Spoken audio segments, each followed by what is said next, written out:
A análise são nossos convidados, o professor Eduardo Correia e também o Luís Gomes, que se junta, economista e analista político, que se junta agora em direto a partir dos Estados Unidos. Meus senhores, boa noite e bem-vindos. É um balde de água fria, pelo menos para já, para Donald Trump. Luís, boa noite. Apesar de que aquilo que se sabe é que o discurso não foi cancelado, foi apenas adiado. Claro, sim, muito boa noite, professor José Pedro. É um gosto estar aqui convosco mais uma noite. Na verdade, hoje todos os Estados Unidos, de uma forma ou de outra, comemora uma data importante, os 250 anos desta poderosa nação, a maior economia do mundo, que vive um conjunto de desafios, e o desafios que é num quadro de uma sociedade que não está unida, como é sabido, não obstante ser a maior força económica, militar, tecnológica do mundo, mas eu acho que o seu maior teste já não é dominar o mundo, é efetivamente encontrar novos paradigmas de desenvolvimento e crescimento.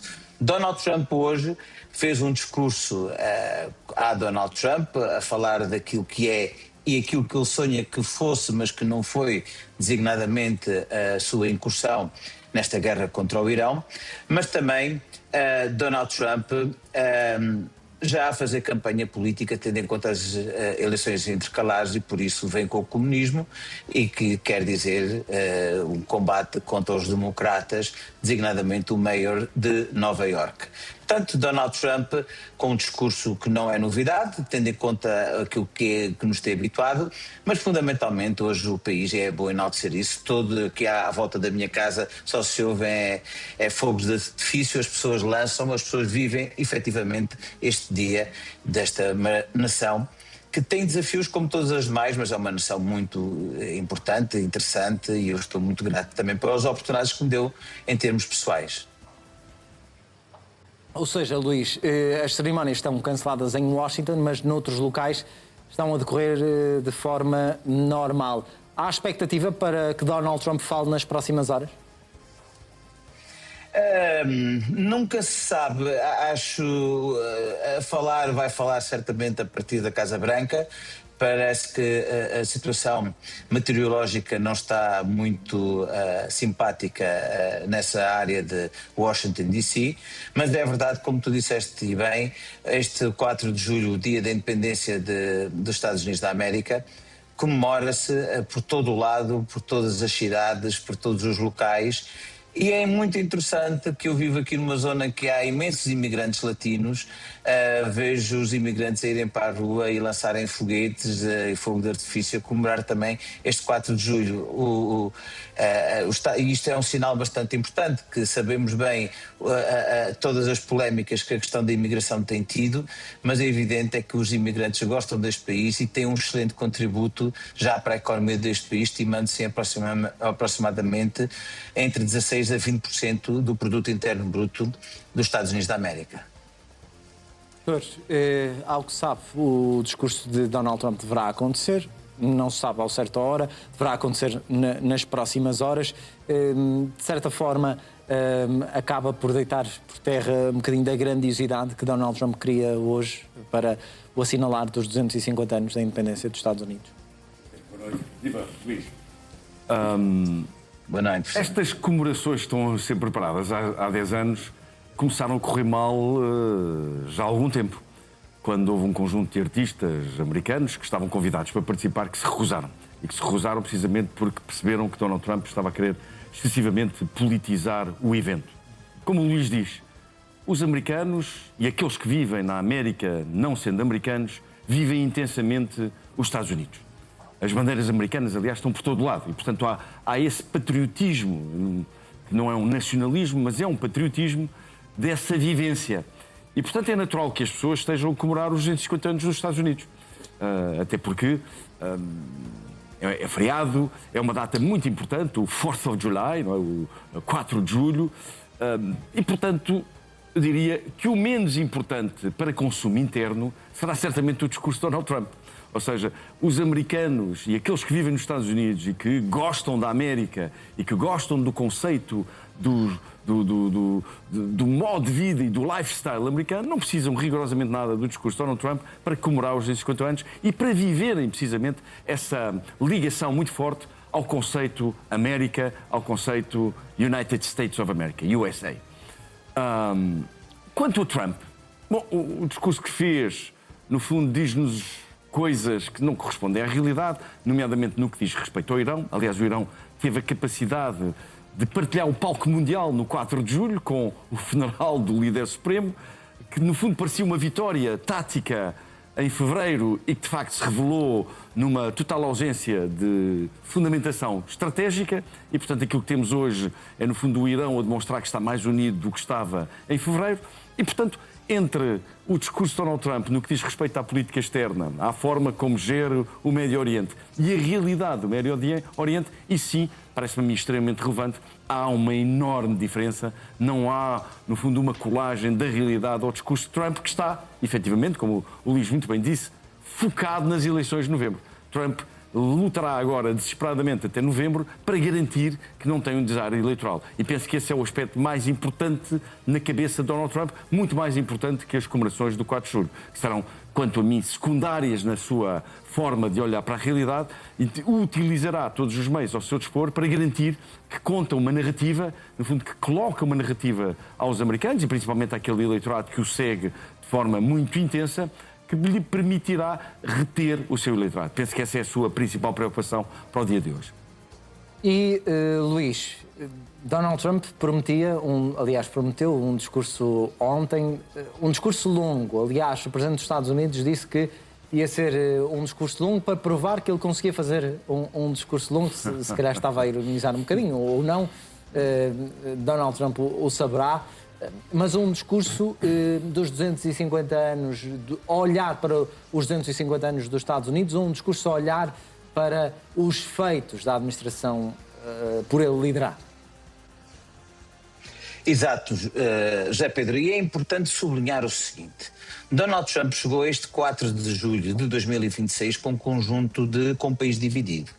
E é um país dividido entre democratas e republicanos, cada vez mais este fosse dividido. Não obstante o Partido Democrata também estar dividido, ou seja, aqueles que são mais centristas e aqueles que, como o Mayor de Nova Iorque, mais progressistas. Portanto, e esse é o desafio e a sorte que o Donald Trump também pode ter é o resultado ser menos desfavorável ou ser positivo também desta divisão interna do Partido Democrata, mas também o Partido Republicano está dividido. E existiram dois acontecimentos que eu quero aqui muito rapidamente sublinhar na semana passada.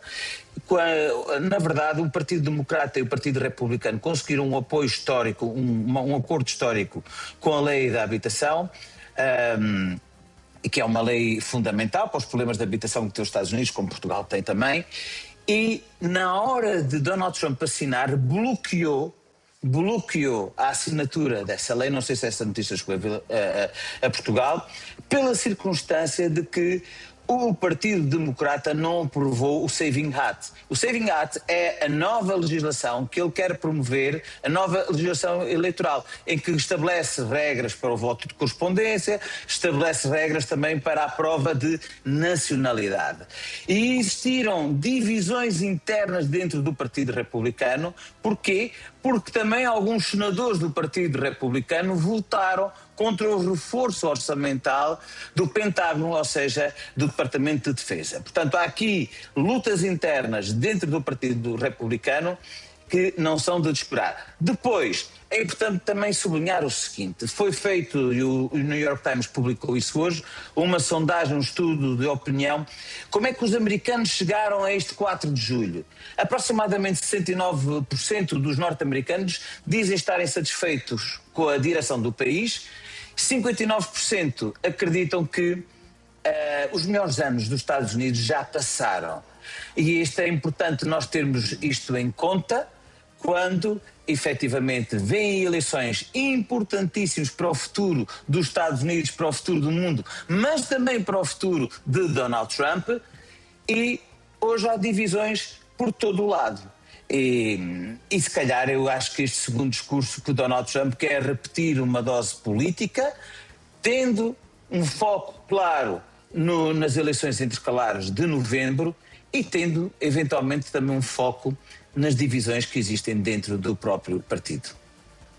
Dr. Eduardo Correia, partilha desta análise do Luís, também já a pensar, num discurso já a pensar nas divisões do partido, mas a pensar também nas eleições, nas midterms que estão aí à porta.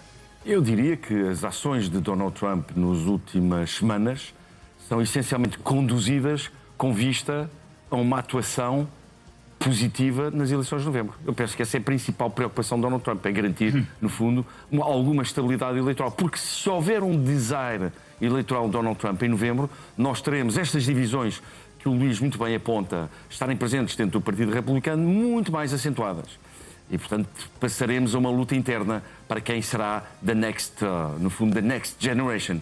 Se Donald Trump conseguir, e é isso que ele tem tentado fazer, nomeadamente com estes discursos que não têm adesão à realidade, no que diz respeito às relações internacionais e à posição dos Estados Unidos, nomeadamente no Médio Oriente e no Golfo, é precisamente, no fundo, uma linguagem usada para esse eleitorado que é, quanto a mim, menos culto, menos esclarecido sobre os temas internacionais, que está a viver uma crise. Não conhecia o estudo que aqui foi mencionado, muito interessante, ou seja, os americanos acharem que vão entrar num período de estagnação, ou seja, se eles acham que os melhores tempos já passaram, portanto estão a aceitar como natural algum declínio, alguma estagnação. Isso é favorável ao Donald Trump, evidentemente, não é? Porque se os americanos estiverem à espera de algo melhor e Donald Trump não for capaz de entregar, vão procurar outras soluções e, portanto, este misto de discurso, percepções e lutas internas determinam tudo aquilo que é o comportamento de Donald Trump, tanto a nível externo como a nível interno. Não há quaisquer dúvidas sobre isso. Muito bem, vamos avançar e olhar para o outro grande acontecimento que está a acontecer, passo a repetição, relacionado com, naturalmente, as cerimónias fúnebres de Ali Khamenei que estão a acontecer no Irão. Estamos, inclusivamente, a receber imagens em direto. São milhares e milhares de pessoas que se juntam para homenagear o antigo líder supremo do Irão, que foi, entretanto, substituído pelo filho, Mojtaba Khamenei. O Now tem, de resto, estado a acompanhar estas cerimónias, também com o Alfredo Leite, é o único jornalista português que está nesta altura no Irão, que conseguiu entrar no Irão para mostrar o que está a acontecer e para nos trazer também todas as imagens do que está a acontecer no Irão e a realidade das cerimónias iranianas. Professor, inclusivamente as negociações com os Estados Unidos vão começar depois desta cerimónia. Este também é um ponto importante porque os iranianos queriam tempo para fazer este luto do líder supremo. E há essa condição. As negociações só recomeçam depois destas cerimónias que vão ser ainda muito longas. Não é? Ainda vão durar mais uns dias. Sim, o Irão está hoje completamente focado nas cerimónias fúnebres do líder supremo. Líder supremo, relembrar que foi morto no primeiro dia do ataque simultâneo dos Estados Unidos da América com Israel em Teherão. E onde, de algum modo, se esperava que esse ataque, muito bem sucedido do ponto de vista tático, pudesse gerar uma onda de continuidade àquilo que tínhamos assistido no mês de janeiro, que eram as grandes manifestações de rua dos iranianos, no fundo, a reclamarem uma mudança de regime. E, portanto, acreditava-se, tanto dentro do Irão, essa componente de oposição, como externamente, principalmente Netanyahu, que foi quem fez grande força e utilizou grande pressão sobre Donald Trump para que os ataques acontecessem. Passados estes meses, o que é que nós vimos? Vimos que, do ponto de vista estratégico, ou seja, de uma estratégia de sustentabilidade, os Estados Unidos e o Irão conheciam mal... os Estados Unidos e Israel conheciam mal o Irão. E conheciam mal o Irão porque não perceberam que aquilo que tinha acontecido na Venezuela não era replicável no Irão. E o que é que aconteceu na Venezuela? No fundo, ao ver o corte do líder principal, do presidente venezuelano, o resto do regime, no fundo, apresentou rendição direta aos Estados Unidos. Ora, o que é que aconteceu no Irão? Exatamente o oposto. Ou seja, o regime reforçou-se. E quando vimos estas imagens, aquilo que percebemos é que a oposição deixou de ter voz, mesmo o sentido crítico novo da oposição já está contra os ataques de Israel e dos Estados Unidos. Do ponto de vista teórico, no início havia uma grande percentagem da população que estava, no fundo, ansiosa por esses ataques. Logo após o ataque à escola, e relembrar, nos primeiros dias houve um ataque à escola, a uma escola que matou cerca de 140 meninas, houve uma mudança muito impressionante nas percepções da opinião pública iraniana. E, portanto, hoje temos um regime que, no fundo, não ficou abalado, um regime que está mais reforçado, um Irão mais unido à volta desse regime, que é dominado pelos clérigos e pela Guarda Revolucionária, um Irão que viu reforçada a sua posição geopolítica.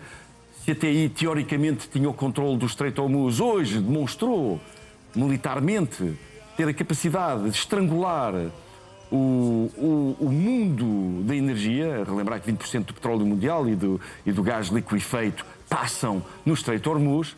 Condiciona as economias do Golfo, da Arábia Saudita, do Kuwait, do Bahrein, dos Emirados Árabes Unidos. Aliás, temos a Arábia Saudita representada, no fundo, no funeral do líder supremo, coisa que seria impensável há relativamente pouco tempo. Também para quem nos ouve, a Arábia Saudita e o Irão são adversários económicos, geopolíticos na região e religiosos. A Arábia Saudita lidera o lado do Islão sunita, o Irão lidera o lado xiita. E, portanto, isto é a demonstração que também os países do Golfo, aliados tradicionais dos Estados Unidos, perceberam que os Estados Unidos não eram capazes de preservar a sua segurança. E, portanto, há uma mudança.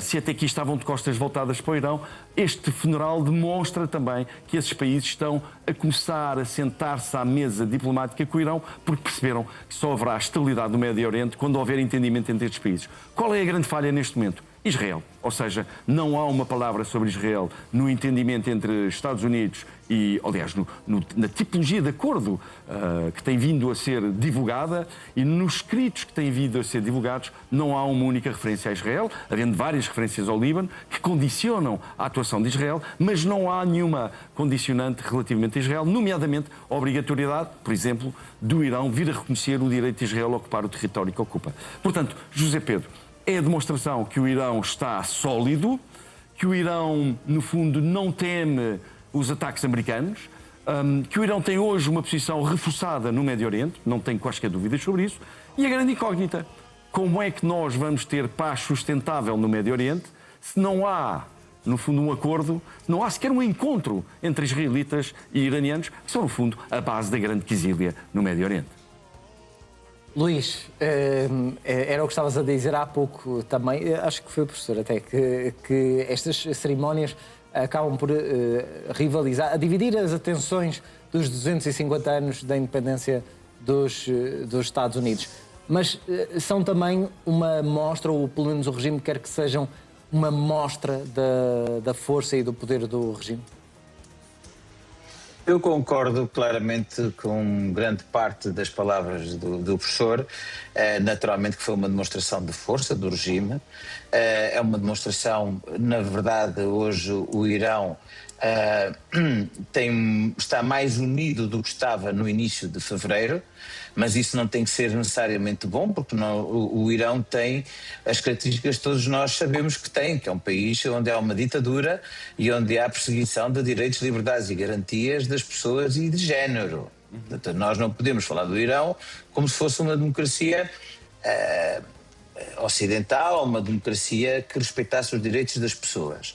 Por isso mesmo, a oposição não ter voz não é espanto, mas eu percebo o que o professor quer referir e eu acompanho a ideia que, do ponto de vista político, esta guerra veio unir mais o Irão e está mais unido daquilo que estava. Agora, é verdade também que esta guerra colocou os Estados Unidos numa situação muito incómoda com parceiros estratégicos do Golfo, ou seja, aqueles que eram países como a Arábia Saudita, como o Dubai, como o Kuwait, enfim, que entendiam na parceria estratégica o facto dos Estados Unidos ter lá as suas bases como um instrumento de defesa, hoje entendem, porque a guerra isso provou, como um instrumento de ameaça. Mas também é verdade que hoje o mundo não está sob a ameaça de uma bomba atómica por parte do Irão. Para terminar mesmo, e voltando ao 4 de julho, e que tem muito a ver com isto, a história dos Estados Unidos foi também a sua capacidade de corrigir erros. Eu acho que esta questão com o Irão não está terminada. A América sempre foi, efetivamente, um poço de contradições, mas hoje é um país indispensável para o mundo e, portanto, espero que tudo isto se inverta num bom sentido e num bom caminho. Muito obrigado. Meus senhores, obrigado pela análise.